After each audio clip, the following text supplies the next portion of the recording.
Happy 2024, everyone! Doodle here, and last year ended with a couple new pieces of Pokemon content, including the one I want to talk about today. It's been a bit of a bumpy ride lately with the Pokemon games, so I was really excited when Pokémon Concierge got announced. An animated show that wouldn't include the usual anime look, focus on battles, or even have any trainers at all. Instead, Pokémon Concierge takes a slice-of-life approach to showcasing its world and characters with a totally different stop-motion style. It's no secret that I've been excited about this series, and so today, I wanted to give my own review on how this show turned out and if it actually ended up being good or not. We will have some light spoilers in this discussion, but truly there is very little to spoil. Feel free to go spend an hour watching it and then come back if that's more your vibe. But otherwise, let's get into it. So let's start with a short summary on the idea of Pokémon Concierge. It's a very cute, very short Pokemon animated show on Netflix consisting of 4 15-minute episodes. Yeah, like, it's really short. The story centers around an anxious lady named Haru starting a job as a concierge for the Pokemon at a resort and learning that life doesn't have to be so crazy. While there is no Pokemon catching, Haru ends up with a Psyduck as her buddy and they spend their time trying to fulfill the needs of different Pokemon on the island. And I mean, what better companion for an overthinker than someone like Psyduck, who is often portrayed as an overwhelmed critter? Really, it's a fun, relaxing show with big slice-of-life energy. And what really sells this show's entire concept is the visual designs.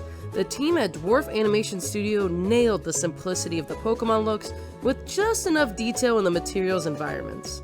Stop motion anything is a treat, as it isn't the most popular medium, and seeing the unique ways they are able to animate the Pokemon really adds to the charm in a way we don't normally see. I love the way they made Mudkip bark like a cute little dog, and how Psyduck waddles around. It feels very reminiscent of the Yukamori's clay Pokemon card designs, which date all the way back to Generation 1. She so beautifully captures the colors and shapes of the creatures without needing to make them feel hyper-realistic. I'd like to think these cards played some part in inspiring something like this, where we can see the Pokemon world in a more 3D style, but not have it be so gritty and harsh like Detective Pikachu. Something that did take me a bit to get used to was the human designs, especially Haru. They have their own charm, but something about the limb proportions, especially her neck, felt a bit off. But once I jumped into the full show and I saw everything in motion, it wasn't a problem at all. In fact, I really appreciate how different each of the resort workers look. They have just enough diversity in the personalities, along with unique designs, that even though our time with them is brief, I enjoyed everybody. Tyler specifically brought a fun attitude to the show, and his voice actor nailed the Surfer Bro personality. I really left the show wanting to see everyone more. Which sorta takes us to the story. On the one hand, I appreciate that they did take a, dare I say, more mature theme? Not super adult or anything, but this idea of being burnt out from working, so hyper-focused on how to be more productive, how to fix everything. I just feel like Haru's problems feel very adult.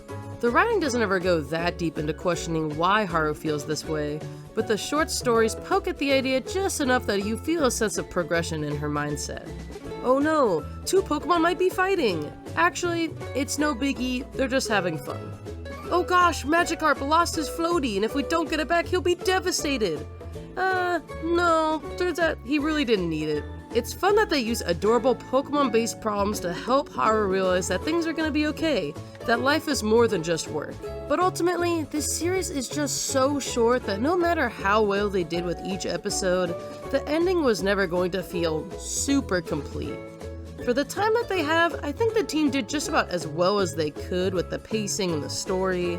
There are times where cuts between scenes feel a bit abrupt, or certain jokes or visual concepts didn't totally land with me.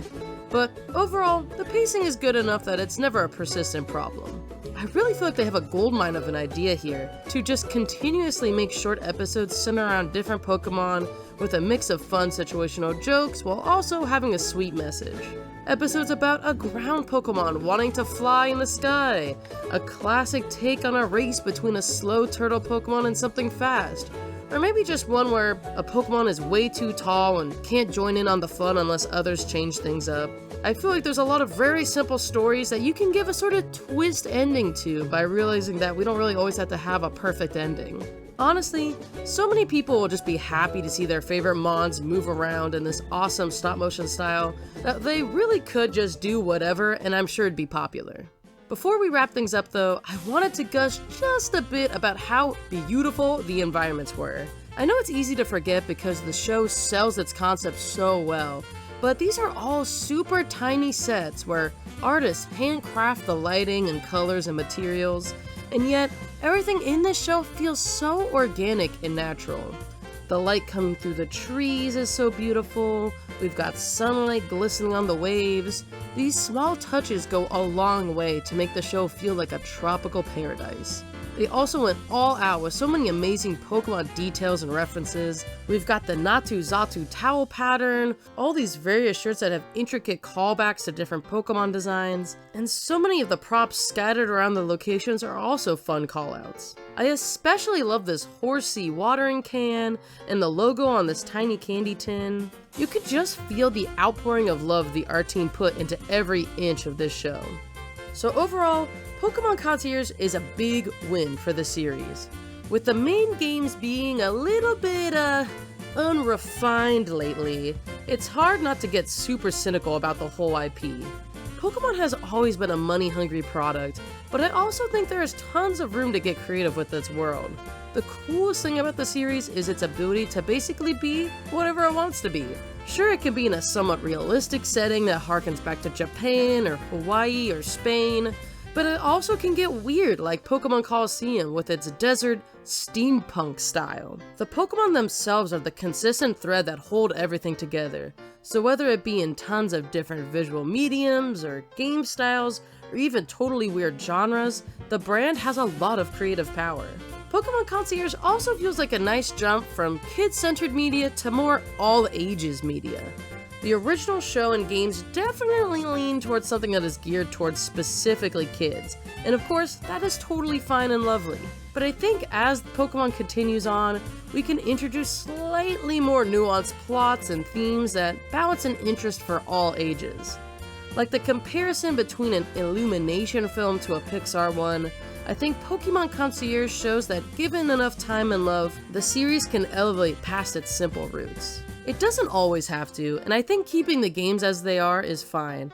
But honestly, there are so many fans these days, and many of us are only getting older. Why not have a protagonist that has real-life stresses who can still come back and learn from the Pokemon world? But yeah, I've gotta stress it again, I am just so happy this show happened. Pokémon Concierge is critically short, but it gives me hope that they can make more. I mean, please, my god, make more! It's just so freaking good, and I mean, what else am I gonna do? Just watch it again and again and, again? Yeah, I guess I probably will go do that. But yeah, I mean, bro, come on, if you haven't seen it, the thing is like an hour long. Go watch it, dude, come on. Anywho, huge thanks, everybody. Get ready for back-to-back Pokemon chit-chats, as my next video, I'll be giving my thoughts on the latest DLC for Pokemon Scarlet and Violet, and that is something that I feel a little bit more complex about in my thoughts. As always, everybody, huge thanks for watching, and have a great start to your 2024. Doodle, out.